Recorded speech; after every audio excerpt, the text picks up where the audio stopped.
124 основни и средни училишта во Охрид, во Кавадарци и во други градови низ државава ги исполнуваат условите за воведување едносменска настава. Министерството за образование ќе искористи можноста во периодот до почетокот на учебната година да се подготват тие училишта и од 1 септември учениците наставата да ја следат во една смена. Во меѓувреме се вршат сериозни анализи во догледно време со доградба на неколку училници да се овозможи едносменска настава во уште 50 на други училишта. Ова ќе биде приоритет и ние развојно во неколку години ќе ги прилагодуваме сите училишта за таа настава, која предвидува и промена во самиот начин на учење, поучување, ангажирање на асистентите, нели, наука овде, со ангажирање на наставниците и поголем престој на учениците во училиштата.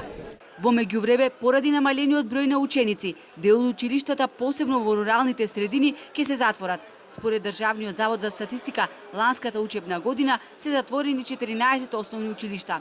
Станува збор за училишта во кои учат по неколку дечиња и кои од централните училишта се оддалечени не повеќе од 5 километри.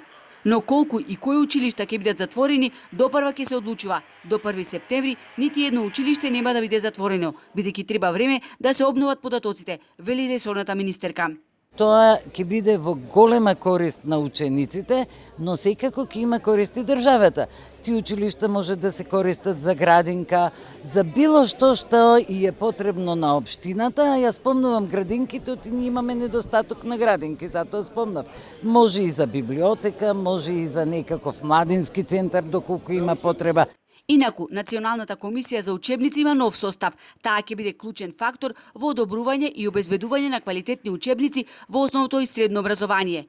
Јаневска го истакна враќањето на историјата како посебен предмет во македонското образование, затоа што историјата е национален предмет со исклучително значење.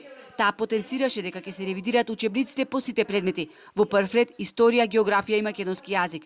Револтот кај родителите е голем, децата велат посебно во лектирите, читаат нешто што не им доликува на нивната возраст. Точно, има реакции на родители и на наставници, вели Јаневска. Оваа година ги ставивме на јавна расправа наставните планови и предмети, од има незадоволство и од квалитетот на учебниците и од содржините. Но тоа е процес кој не може да се направи во 2-3 месеци. Сето тоа ќе биде направено во следната година до година и пол.